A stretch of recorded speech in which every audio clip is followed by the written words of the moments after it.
¿Qué tal amigos? El día de hoy vamos a hacer uso de este simulador para entender un poco la idea del átomo.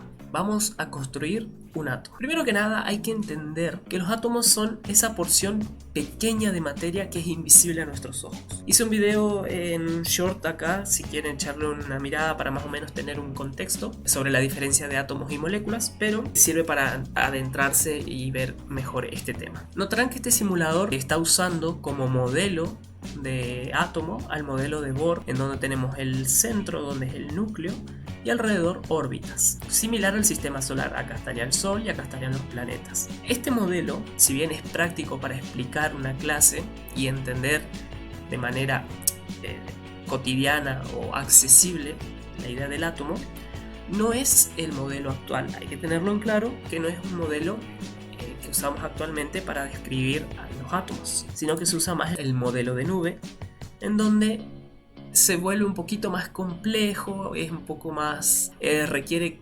conocimientos en la materia tanto de física como en química, así que vamos a limitarnos solamente a trabajar con el de las órbitas. Notarán que para construir un átomo tenemos sus participantes o sus componentes o sus partes, que serían los protones, los neutrones y los electrones. Los protones van a tener una carga positiva y van a estar en el centro o en el núcleo del átomo. Los neutrones no van a tener carga, es decir, tienen una carga neta de 0 y también están en el núcleo. Y los electrones, que son estas pelotitas azules, que son de carga negativa y están en las órbitas del átomo. Es decir, que están dando vuelta alrededor del núcleo. Ahora bien, para entender la idea del átomo y de los elementos, sepan que los protones, estas pelotitas de carga positiva, son las que dan la identidad. Es la que dicen, yo soy fulanito de tal. El protón es el DNI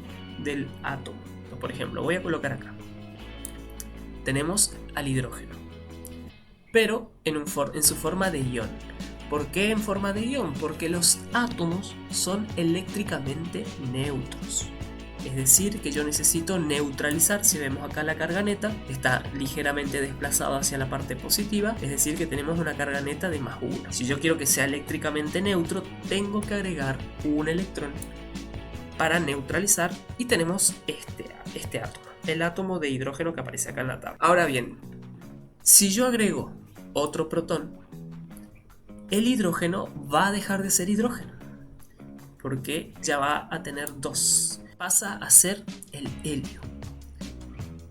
Voy a notar otra vez que la carga neta está desplazada hacia la parte positiva, entonces necesito equilibrarlo. Puedo mostrar la estabilidad del núcleo. Notarán que es inestable. El núcleo es inestable. ¿Por qué? Porque acá entra en juego el neutrón. El neutrón estabiliza al núcleo. Si bien es una carga negativa, su presencia es súper importante para que el núcleo sea estable. No voy a entrar en detalles porque eso ya es un poco más de física nuclear, no viene al caso, pero sepan que el protón y el neutrón son muy importantes para que el núcleo esté funcional y estable. Ahora bien, volviendo al hidrógeno, sepan que el hidrógeno, esta estructura que tenemos acá, se conoce como protio. ¿Por qué se conoce como protio? Porque todos los elementos de la tabla periódica poseen isótopos. ¿Qué quiere decir un isótopo? Si yo al átomo le agrego un neutrón a este hidrógeno, sigue siendo hidrógeno, pero su masa es distinta. Eso significa que tenemos una variación del hidrógeno. Si usamos términos, no sé, de Pokémon, es un hidrógeno shiny, si se quiere, algo raro por así decirlo, es poco común. Si bien es cierto que, bueno, en este caso el hidrógeno, este isótopo del hidrógeno es bastante común, para los otros elementos hay isótopos bastante raros. Es una forma distinta de encontrarlo. Y a este átomo de hidrógeno se lo conoce como deuterio. Y existe una variante más, que si yo agrego otro neutrón, verán que es inestable. Esto se conoce como el tritio, el que se usa en el hombre araña, por ejemplo. es un isótopo de hidrógeno bastante inestable. Se suele usar generalmente para reacciones nucleares, que no hace falta especificar tanto para aumentar el daño, pero también tiene otras funciones en la parte de bioquímica, para más que nada como excitador y generar luz. Pero no vamos a entrar en detalles. Esto que estoy mostrándoles es solamente para que vean que todos los elementos de la tabla periódica tienen estas variantes. Por ejemplo, si yo le agrego otro protón, voy a tener al helio. Sin embargo, yo puedo seguir agregando neutrones y voy a tener un isótopo del helio. Si yo al litio le agrego más neutrones, esta es su forma estable. Si yo le agrego más neutrones, tengo un isótopo del helio, que son radioactivos en algunos casos. Y de esta manera podemos seguir construyendo todos los elementos de la tabla periódica. Y si queremos ver el modelo actual, entre comillas, tenemos esto, que no es la gran cosa, pero fíjense que a medida que yo voy agregando electrones, se va aumentando la nube. Tengo todas estas partículas navegando o circulando por toda esta nube al mismo tiempo. Es decir que puede estar acá, puede estar acá, puede estar acá. Justo me aparece cuando hago clic. O sea que puede estar en cualquier lado el electrón. Este simulador también tiene la opción de formar el símbolo químico. Por ejemplo, vamos a formar litio, berilio. Vamos a ver con el calcio. Bueno, a ver hasta dónde me deja porque tengo límite. Bueno, oxígeno. El oxígeno, que es el que todos conocemos, vamos a ver si obviamente está inestable porque le faltan los protones, los neutrones, para darle la estabilidad al núcleo. Ahí está. Notarán que tenemos la masa atómica de 16. Tenemos su número atómico, que es de 8. La masa atómica es 16 porque tengo 8 protones y 8 neutrones. Si contamos acá, 1, 2, 3, 4, 5, 6, 7, 8. La masa atómica, es decir, el peso que va a tener el átomo de oxígeno, va a depender exclusivamente de la cantidad de protones y neutrones que tenga el núcleo. Los electrones que están alrededor son tan pequeños que su masa es prácticamente despreciable. Y otra cosa para aclarar, ¿no? Que si nosotros llevamos, para que dimensionemos cómo está formado, o sea, la distancia que hay entre el núcleo y las órbitas, si nosotros lo traemos al mundo macroscópico, al mundo real, para dimensionar, imagínense que ustedes colocan un botón o una moneda en el centro de un estadio, de una cancha de fútbol, donde se saca la pelota, ponen el botón, ahí estaría el núcleo, y los electrones estarían en las gradas o en las tribunas, para que se vean, noten el espacio vacío que hay entre el núcleo y las órbitas. El átomo de por sí es prácticamente hueco, porque toda la masa está concentrada en el núcleo. Y es un dato curioso para tener en cuenta o una idea de la estructura de un átomo. Volviendo al tema, para terminar de construir nuestro elemento, necesitamos neutralizarlo, o sea, es decir, que sea eléctricamente neutro.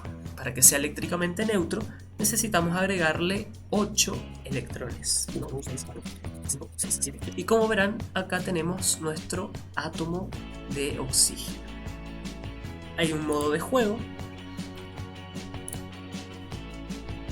En este modo de juego, por ejemplo, nos da como dato protones tenemos 8, neutrones tenemos 8, es decir que tenemos la masa atómica de 16 por la suma de estos dos.